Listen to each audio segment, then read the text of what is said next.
रात का समय था और आसमान में बादल घने होकर काले हो गए थे। अमन, उसकी बहन कृतिका और उनका दोस्त रजत एक पुराने गांव से वापस शहर की ओर लौट रही थी। दिन भर वे गांव के एक प्राचीन मंदिर देखने गए थे जहां कई लोग अजीब अजीब किस्से सुनाते थे, लेकिन आज की रात कुछ अलग थी। एक लंबा रास्ता तय करना था और जीपीएस ने उन्हें एक शॉर्टकट रास्ता दिखाया जो जंगल के बीच से गुजरता था। तुम्हें लगता है यह रास्ता सही है? कृतिका ने थोड़ी घबराहट के साथ पूछा। यह एक शॉर्टकट है कृतिका, हमें ज्यादा देर नहीं लगेगी, अमन ने बिना किसी की चिंता के कहा, हालांकि उसकी आवाज में भी हल्की सी झिझक थी। रजत ने भी मुस्कुराते हुए कहा, यार रात का समय है, थोड़ी रोमांचक बात बननी चाहिए। तीनों ने जीप में सवार होकर जंगल के उस संकरे रास्ते की ओर बढ़ना शुरू किया। हवा ठंडी और तेज हो चुकी थी और दूर दूर तक कोई रोशनी नहीं थी।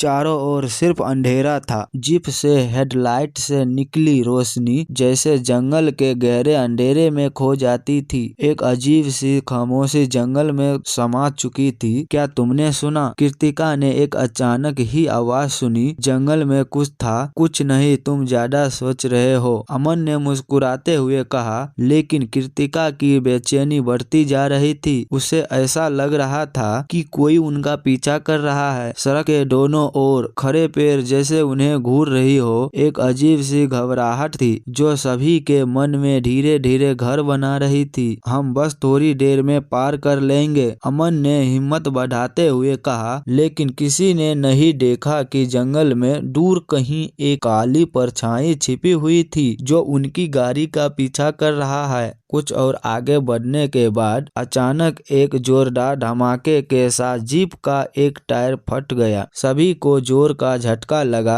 रजत ने घबराते हुए पूछा, क्या हुआ? अमन ने कहा, टायर फट गया। अमन ने गाड़ी रोक दी और सबको बाहर आने का इशारा किया। वे सभी गाड़ी से बाहर निकले। जंगल की ठंडी हवा उनके चेहरे तपेरे की तरह लग रही थी। अमन ने टायर बनाने के लिए डिक्की खोला, लेकिन गाड़ी के आसपास की खामोशी और अजीब माहौल ने उनकी बेचैनी और बढ़ा दी। रजत ने कहा, यहाँ कुछ तो गड़बड़ है। जब उसने जंगल के बीच से आने वाली धीमी आवाज सुनी, यहाँ कोई भी नहीं है, अमन ने जवाब दिया। बस सड़क के किनारे कुछ अजीब सी आवाज हो सकती है, तुम ज्यादा सोच रहे हो। लेकिन कृतिका को लग रहा था कि कुछ गलत हो रहा था। उनकी नजरें लगातार जंगल के बीच उन अंधेरे हिस्सों पर जा रही थी जैसे कोई वहां छिपा हो। तभी अचानक से जंगल के अंदर से एक तेज सरसराहट सुनाई दी। कृतिका ने डरते हुए पूछा, क्या तुमने सुना? अमन ने कहा, बस हवा की आवाज होगा। लेकिन उसकी आवाज में भी कुछ खौफ था। सुनसान जंगल में जैसे ही अमन और रजत टायर बदलने में जुटे थे, कृतिका को ऐसा महसूस हुआ कि कोई उन्हें देख रहा है। उनकी आंखों के सामने एक काली परछाई लहराई। जैसे ही उसने ध्यान दिया, परछाई गायब हो गया। रजत और अमन ने टायर बदलने का काम खत्म किया, लेकिन जैसे ही उन्होंने गाड़ी स्टार्ट करने की कोशिश की, गाड़ी नहीं स्टार्ट हुई। कृतिका ने चिंतित होकर पूछा, क्या हुआ? शायद बैटरी में कुछ गड़बड़ी है, अमन ने कहा। रजत, तुम देखो, मैं चाबी घुमा रहा हूँ, लेकिन कोई प्रतिक्रिया नहीं थी। गाड़ी एकदम शांत थी। कृतिका ने घबराते हुए पूछा, हम क्या करें? रजत ने कहा, चलो पैदल ही चलते हैं, यहाँ से कुछ दूर गांव है, वहाँ से मदद मिल सकती है। तभी वे सभी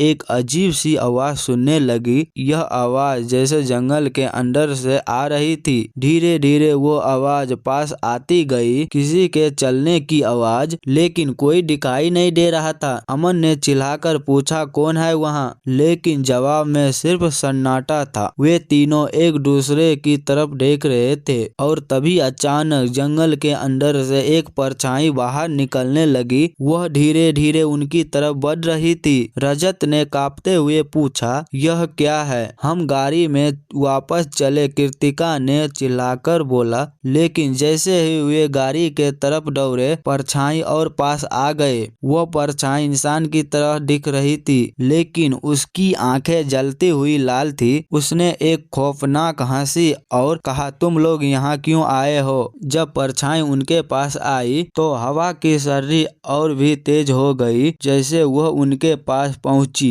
चारों ओर एक अजीब सी खामोशी छा गई। कृतिका की धड़कनें तेज हो गई और रजत ने कांपते हुए अपनी आवाज में कहा, यह क्या है? कोई इंसान तो नहीं लग रहा है। परछाई के पास आते ही अचानक एक चिरपिंग की आवाज सुनाई दी, जैसे किसी पक्षी ने फरफराया हो। लेकिन जब उन्होंने देखा तो सामने कोई पक्षी नहीं था, सिर्फ घना अंधेरा और रहस्यमय सन्नाटा। अमन ने गहरे डर से पूछा, कौन हो तुम? परछाई हंसी में फूट पड़ी, तुम तीनों यहाँ क्यों आए हो? तुम जानते हो कि इस जंगल का असली चेहरा क्या है? अमन ने बोला, हम सिर्फ शॉर्टकट से जा रहे थे, हमें नहीं पता था कि यह रास्ता खतरनाक है। कृतिका ने डरते हुए कहा, अब तुम वापस नहीं जा सकते हो। परछाई ने धीरे से कहा। तीनों अपने पूरी ताकत लगाकर भागने की कोशिश करने लगे, लेकिन परछाई उनके पीछे थी। जैसे ही उन्होंने भागने की कोशिश की, अचानक चारों ओर से घना अंधेरा बढ़ने लगा।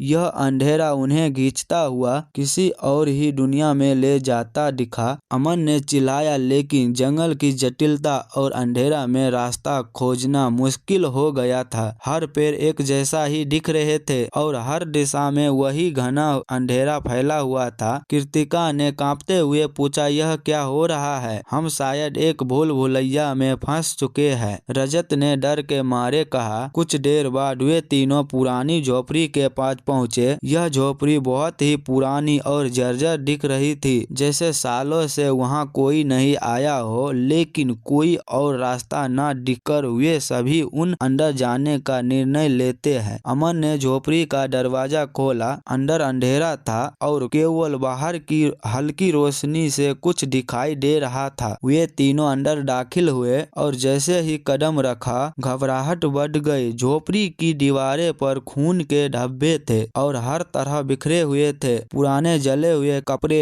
और कागज के टुकड़े थे। कृतिका ने कहा, यह कागज तो बहुत डरावनी थी। उसकी आवाज कांप रही थी। चलो अंदर चलकर देखते हैं। अमन ने कहा, शायद हमें यहाँ कुछ मदद मिले। लेकिन उसके चेहरे पर भी डर साफ दिख रहा था। अचानक झोपड़ी का दरवाजा खुद ब खुद बंद हो गया। रजत ने कहा, क्या हुआ? घबराते में यह सही नहीं है। कृतिका ने घबराते हुए कहा, हमें बाहर निकलना चाहिए। अमन ने झोपड़ी की अंदर की स्थिति को निरीक्षण करने का किया। दीवारों पर कुछ अजीब सा चित्र बने थे जो उन्हें बहुत ही रहस्यमय और डरावनी लगी। अचानक अमन की नजर एक पुरानी किताब पर पड़ी जो झोपड़ी के कोने में रखी हुई थी। वो किताब खून के धब्बे से खुनी हुई थी, जैसे किसी ने इसे खून से लिखा हो। कृतिका ने डरते हुए पूछा, यह क्या है? अमन ने किताब को उठाया और देखा कि उसमें एक अजीब सा लिखा हुआ था। वो मंत्र किसी अनदेखी शक्ति को बुलाने का तरीका बताता था।